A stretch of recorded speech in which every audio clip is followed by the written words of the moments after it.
3 მარტიდან ორშაბათიდან დიდი მარხვა იწყება და 20 აპრილს ქრისტეს ბრწყინვალე აღდგომით დასრულდება. ეს კვირა მოსამზადებელი პერიოდია. რატომ ურჩევენ სასულიერო პირები მართლმადიდებლებს, რომ შეუდგნენ მარხვას და როგორ იცვლება უკეთესობისკენ? ადამიანი ჩვენს კითხვებს უპასუხებს სოფელ გურჯაანის მთავარანგელოზის სახელობის ტაძრის წინამძღვარი მამა ვაჟა სონღულაშვილი. მამა ვაჟა, დაგლოცეთ, მადლობა რომ მონაწილეობთ ჩვენს გადაცემაში. ერთმანეთს დაგლოცოთ, წყალობა მადლი, მშვიდობა და სიხარული მოგცეთ თქვენ და საქართველოს. მამა ვაჟა, სანამ დაიწყება დიდი მარხვა, ყველა კვირას აქვს თავისი დანიშნულება და სწავლება. ახლა არის ადამის 64-დან განდევნის მიტევების კვირა.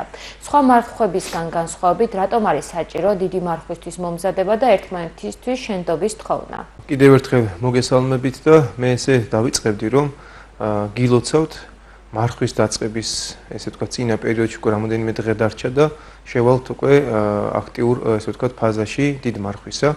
და ჩვენ ხედავთ, რა თქმა უნდა, ყველა მარხვა მნიშვნელოვანია, მაგრამ აი აღდგომის მარხვა, რადგან ბრწყინვალე დღესასწაულთან, აღდგომის დღესასწაულთან გვაზეიმებს და გვაახლოვებს, ამ მარხვას განსაკუთრებულად ეწოდება დიდი მარხვა და განსაკუთრებულად ჩვენ ხედავთ, როგორ ხდება წინა კვირებით, რამოდენიმე კვირით ადრე მოსამზადებელი პერიოდად წოდებული.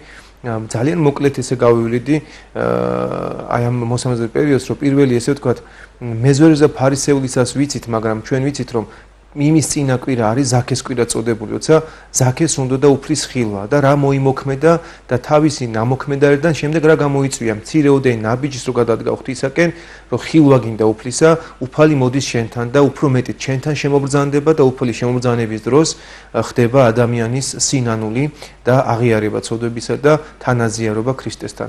ასევე ჩვენ ვნახეთ მეზვერე ფარისევლის კვირა თუ როგორი მდგომარეობით უნდა მიუახლოვდეს ადამიანი მარხვას, ღმერთს, რომელია სწორი ლოცვა, ესე ვთქვათ, იმიტომ რომ მარხვა და ლოცვა ერთად არის აუცილებელი.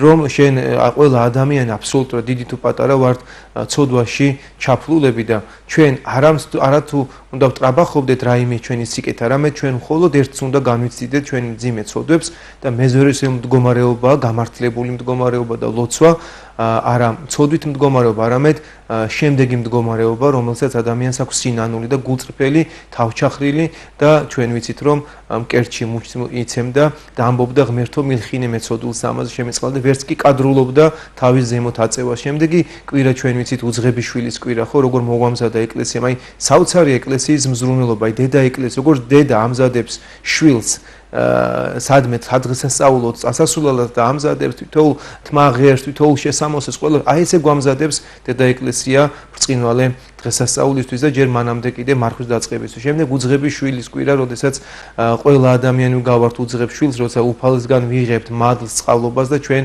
აი ამ მადლს, წყალობას, სიცოცხლეს, ამ ქვეყნიურ სიცოცხლეს ხარჯავთ არაწმინდებაში და ძალიან ბევრ მრავალ ცოდვაში და შემდეგ მდგომარეობას გვასწავლის, რომ მამა მოწყალია, მიუხედავად ჩვენი დაფლანგული დროისა, მიუხედავად ჩვენი უღირსი ქმედებისა, მამა მოწყალია და ყველა ცოდვას სინანულის შემთხვევაში ნებისმიერ ცოდვას, იმიტომ რომ უფლის მოწყალება ნებისმიერ მძიმე ცოდვას აღემატება და ნებისმიერ ცოდვას აპატიებს ადამიანს, თუ ადამიანი მივა როგორც უძღების შვილი, ჩაიხედავს რა თავის თავში, დაინახავს, შეიცნობს თავის თავს, თავის დაცემულობას და სინანულის შედეგად მივა და ახაც ხედავთ მიდის შვილი მამის წიაღში, რომ შენდობა ითხოვოს და მამა გამოეგებება და სიხარულით გულში ჩაიკრავს და ძეობის ბეჭედს ჩააცავს.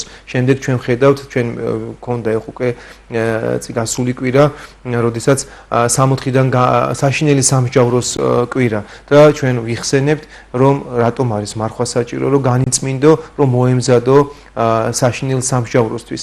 საშინელი სამსჯავრო, როდესაც ყველას მოგველის, ერს თუ ბერს აბსოლუტურად ყველას მოგველის საშინელი სამსჯავრო წარდგინება, მანამდე შეიძლება ჩვენი პირადი სამსჯავრო იყოს, არ ვიცით რა დროს წარდგებით ღვთის წინაშე, მაგრამ საშინელი სამსჯავრო ყველას მოგვიწევს და რატო კვირა საშინელი? იმიტომ რომ ჩვენი ცოდვებით მოგვიწევს პასუხისგება და ეხლა უკვე ჩვენ ყველიერის კვირაში ვართ და ჩვენ ყველიერის კვირის ოთხშაბათს ვიწყებთ ეფრემასურის ლოცვას, უკვე შევდივართ ეფრემასურის ლოცვის შინაარსი საკმაოდ მნიშვნელოვანი და მთელი ცხოვრების მანძილზე არ უნდა გასცდეს ადამიანი აი ამ განცდას, ამ ლოცვის განცდას და შინაარს.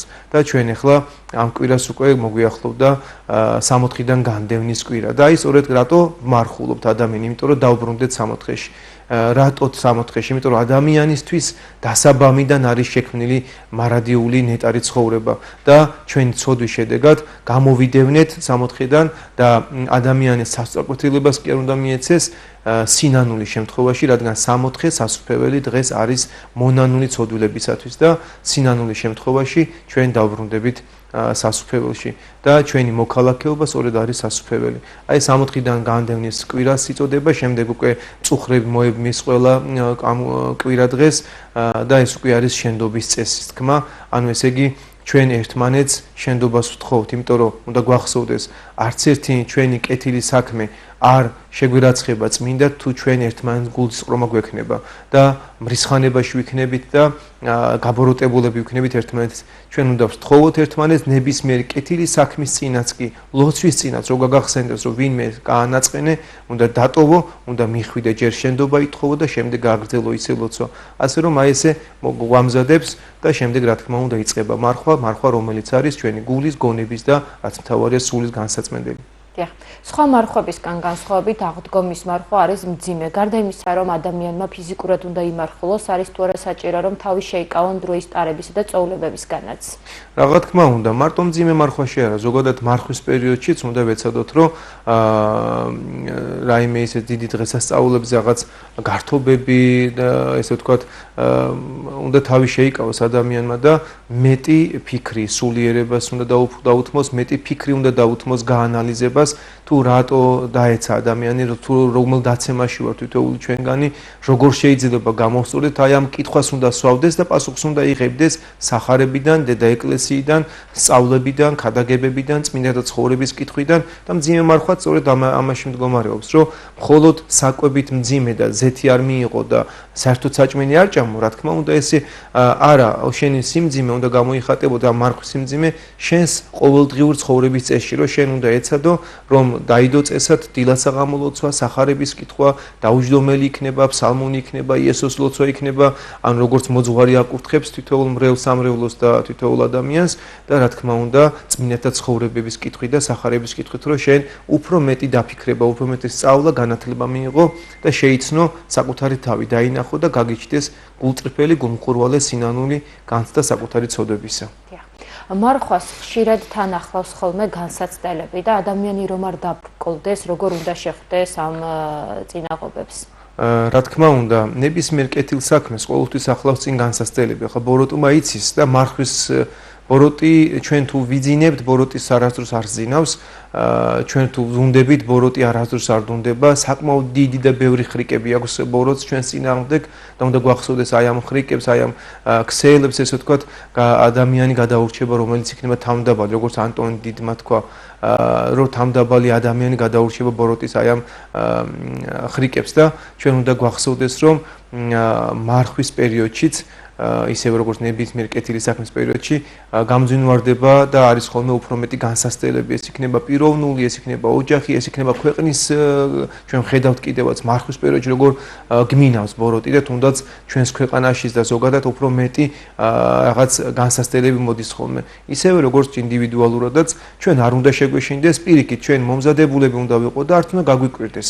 უნდა ვიცოდეთ, რომ რატო ხდება ეს ყველაფერი და უნდა შენ სახარებას დაემოწაფო, უნდა შენ სიმშვიდე შეინარჩუნო, უნდა აუცილებლად რწმენა, სარწმუნოება შეინარჩუნო და უნდა გვახსოვდეს, რომ ყოველ განსაცდელს, ყოველ წუხარებას მოაქვს სიხარული და აუცილებლად უდაოდ ესე იქნება და თავარი არის სიმშვიდე, ლოცვით მდგომარეობა, მოყვასის სიყვარული და რა თქმა უნდა ღვთის სიყვარული შეინარჩუნო. დიახ.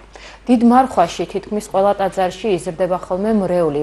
როგორ უნდა გამლოს ადამიანმა ეს პერიოდი, რომ აღდგომის მერეც დარჩეს ეკლესიის წიაღში და გახდეს მუდმივი მრევლი? სწორად უნდა იმარხულოს ადამიანმა, ჩვენს მრევლმა, მოძღვრებმა, ყველამ სწორად უნდა ვიმარხულოთ, რომ შენ მარხვის პერიოდში უნდა უახლოვდებოდე გულწრფელი, მე ყოველთვის ამას ვამბობ ხოლმე. თუ ჭეშმარიტად უახლოვდები ღმერთს მარხვის პერიოდში, თუ სწორად მარხულობ ადამიანი, აი ამ შემთხვევაში შენ არასოდეს არ მოსცილდები ღმერთს. მაგრამ როდესაც ადამიანი მარხვიდან მარხვამდე მხოლოდ ერთ მარხვას, აი ერთხელ მაინც შევინახო მარხვა, აი ამ პრინციპით მოდის და ამ პრინციპით ვერ რჩება ეკლესიაში, რომ მხოლოდ ეს მარხვა და მორჩა მეტი არაფერი და აი ზიარება ერთხელ მაინც ვეზერთ მეტი არაფერი, ეს თუ ამ პრინციპით ვერ დარჩა ადამიანი, რა თქმა უნდა ესეთი ადამიანი და თუ არასწორად მარხულობს ესეთი ადამიანი ვხედავთ როგორ მიდის მარხვის პერიოდში მარხვაში ტაძარში, მაგრამ მარხვის დაღდგომის შემდეგ როგორ სცილდება დედა ეკლესიას, მერე დაელოდება შემდეგ მარხვას და მე მინდა გითხრათ რომ შემდეგი მარხვა ან მექნება და ან არ მექნება, ხო? აი ჩემ თავზე რო ვთქვა, ჩვენ არავინ არ ვიცით რა დროს რა წამს გაგვიყვანს უფალი და ჩვენ უნდა გვახსოვდეს, როდესაც მიდიხარ შენ სიხარულთან, როდესაც შენ მიდიხარ უდიდეს ზეიმთან, შენ აი ეს მდგომარეობა არ უნდა ამ მდგომარეობას არ უნდა სცილდებოდე და თუ კი ჩვენ გულწრფელად სწორად ვიმარხულებთ ჩვენ და დავიწყებთ ეკლესიურ ცხოვრებას და ეს ყველაფერი ჩვენთან აისახება რომ ღმერთთან სიახლოვეს იგრძნობდა გათბები და განათდება გონება და სული ადამიანს ესეთ ადამიანს არასოდეს და უფრო მეტიც მარხვიც მერეც აგრძელებს აი ნახეთ როგორ წინ გადადგმული ნაბიჯს არადროს უკან გადადგმა არ უნდა მოხდეს ყოველთვის ნელ-ნელა ნაბიჯ ყოველთვის წინ უნდა სდგავდეს და ესეა მარხვიდან მარხვამდე ყოველთვის წინ უნდა იდგმებოდეს ანუ ქრისტესკენ უნდა იდგმებოდეს ნაბიჯი და თუ სწორად შევინახავთ მარხვას გააზრებულად გათვითცნობიერებულად ესეთი ადამიანი არამც თუ დატოვებს დედა ეკლესიას მარხვის შემდეგ არამედ ყოველთვის ყურადღებით ფხიზლად იქნება და უფრო მეტიც მსახურებას არ გამოტოვებს იმიტომ რომ წყურვილი უფრო დიდი გაუჩნდება თუ კი სწორად იმარხულებს ადამიანი მას წყურვილი გაცილებით უფრო დიდი გაუჩნდება ღმერთთან სიახლოვეს ვიდრე მანამდე ქონდა ან თუნდაც მარხვის პერიოდში და ბოლოს როგორ უნდა იმარხულონ ბავშვებმა, ორსულებმა და მეძუზურმა დედებმა თქვენი რჩევა რა არის? ბავშვები უნდა შევაჩვიოთ უპირველეს ყოვლისა ეკლესიაში სიარულს. ეკლესიაში სიარულს ბავშვის შეჩვევა ჩვენ ხშირად გვითქვამს რომ არ ნიშნავს რომ დადექი ახლა 2 საათი და არ გაინძრე. რა თქმა უნდა ბავშვია ვერ გააჩერე პირიქით შეიძლება მას უფრო მეტად შეაძულო ეკლესიაში სიარული. უნდა მისცე ესე ვთქვათ სწორი გაგებით თავისუფლება. შემოვიდეს ცოტა ხანი თუ დაიღალა ან წელი ასტკივდა ბავშვია უნდა რა თქმა უნდა შეიძლება გავიდეს ტაძრის ეზოში ყველას განგვიცდია ტაძრის ეზოშიც რო ზიხარ ძალიან დიდ მადლს გრძნობს ადამიანი და ხედავ რამხელა დიდი ძალა აქვს ტაძარზე და ეკლესიას და რა თქმა უნდა შენ თუ გრძნობ მოზარდი ბავშვი უფრო მეტად იგრძნობს და უნდა მივცეთ ამ კუთხით თავისუფლებას რომ წავიდეს ჩამოჯდეს ეზოში ცოტა ხანი ითამაშოს მერე ისევ შემოვიდეს რაღაცას გაიგებს მოჰკრავს ყურს მერე გავა მერე ნახეთ როგორ ბავშვის გონება ესევე იღებს აი ეს გაგებულ სიტუაციას და შეიძლება გარეთ გავიდეს და თამაში დაიწყოს მაგრამ დამერწმუნეთ რომ რაც მოისმინა ტაძარში ჩემი შვილებიდან და მე დამინახავს ხვები რაც მოისმინა ტაძარში მე შეიძლება საღამოს სახლში დაიწყოს იმის თამაში და საინტერესოა ხოლმე როგორ აი თითქოს არისმენ და წირვას, მაგრამ ხედავ რომ სახლში როგორ თამაშობს, როგორ იმეორებს მოზრისნად ნათქვამს, როგორ იმეორებს მგალობლის ნათქვამს, მედავითნის ნათქვამს და თითქოს ამ დროს არ უსმენდა, მაგრამ თურმე უსმენდა და თითქოს თამაშობდა, ცელქობდა და თურმე ამ ბავშვმა გაიგო. ასე რომ ჩვენ იმედით უნდა ვიყოთ და აუცილებლად უნდა შევაყაროთ პირველ რიგში ტაძარში სიარული, მოძღვართან ურთიერთობა, მეგობრობა, რა თქმა უნდა, ესეც არ არის სწორი, ხშირად არის ხოლმე რომ მშობელს მოჰყავს და მინდა რომ აი ახსარება ჩაგაბაროს. პირველივე მოყვანაზე, ხო, აი ახსარება ჩაგაბაროს, ბავშვი დასტრესილით გადაიყურება, რომ რაღაცა მოიყვანა, რომ აი ნახე რაღაც ცუდი საქცე, ახსარება არ არის ეს სწორი. ახსარებამდე ჯერ მანამდე დამეგობრება, მანამდე გაცნობა ერთმანეთის, მანამდე გააზრებათ, ანუ უნდა უღიმოდეს ერთმანეთს, მოძღვარის და ბავშვიც ერთმანეთს რომ ბავშვს არ უნდა ეშინოდეს, არ უნდა იყოს მოძღვარი რაღაცა სადამსჯელო პიროვნება, რომელიც აი უნდა შენ დააშავა და მიიყვანა. ძალიან ბევრს ვაშავათ მშობლები. მოძღვართან უნდა გავხადოთ მეგობრები აუცილებლად და უნდა უხაროდეს ბავშვს და თვითონ ბავშვი გაიკვალავს თუ რა შეიძლება ისაუბროს. და პირველ რიგში დედაც უნდა იყოს ხო მეზიარებოდეს. მაშინ ჩანს რა თქმა უნდა, როდესაც დედას დიახ, როდესაც მშობელს არ აქვს მოძღვართან ურთიერთობის გამოცდილება, აქედან გამომდინარე ბევრი რამე გვეშლება ხოლმე. როდესაც ჩვენ დიდ გამოცდილებას იღებ, მე რა თქმა უნდა მშობელი უნდა იყოს შვილთან მართალი. როდესაც ჩვენ ამბობ, რომ შვილო იცი რაღაც აქციელი ცუდია, სიგარეტი ცუდია, ან რაღაცა ისეთი მოპარვა ცუდია და ამ დროს ხედავს რომ თვითონ მშობელი ეწევა სიგარეტს, არა ხარ მართალი, ხო? არასდროს არ გაგიგებს, არასდროს არ მოგისმენს, არასდროს არ დაგიჯერებს ესეთი შვილი და შენ როცა ეუბნები რომ ეკლესიაში უნდა იარო და იცი რა, არავინ არ უნდა განიკითხო, არავისზე ცუდი არ უნდა თქვა, არავის არ უნდა ჩაარტყა და ნახე მე რას იღებს საპირისპირო დროს იგებს და იღებს შვილი მშობლისაგან, ხედავს საღამოა და მშობლები როგორ განიკითხავენ სხვას. ამ დროს ეუბნება, რომ თურმე არ შეიძლება, მაგრამ ხედავ როგორ განიკითხავენ სხვას. ანუ ესე იგი, ცუდ მაგალითს ვაძლევთ ჩვენ ხშირად ჩვენ შვილებს. ჩვენ როდესაც ვეუბნებით შვილებს, უნდა იარო ეკლესიაში, პირველ რიგში შენ უნდა იყო მაგალითი და ანთებული კელაპტარი შენი შვილისთვის და მაგალითი უნდა იყო და ანთებული კელაპტარი ანათებს, ათბობს კიდევაც და ღვთის წინაშე დნება. აი ესეთი მაგალითი უნდა გავხდეთ მშობლების შვილებისთვის. დიდი მადლობა, რომ მიიღეთ ჩვენს გადაცემაში მონაწილეობა და ჩვენი ეთერის საშუალებით უკათაგეთ მრევლს.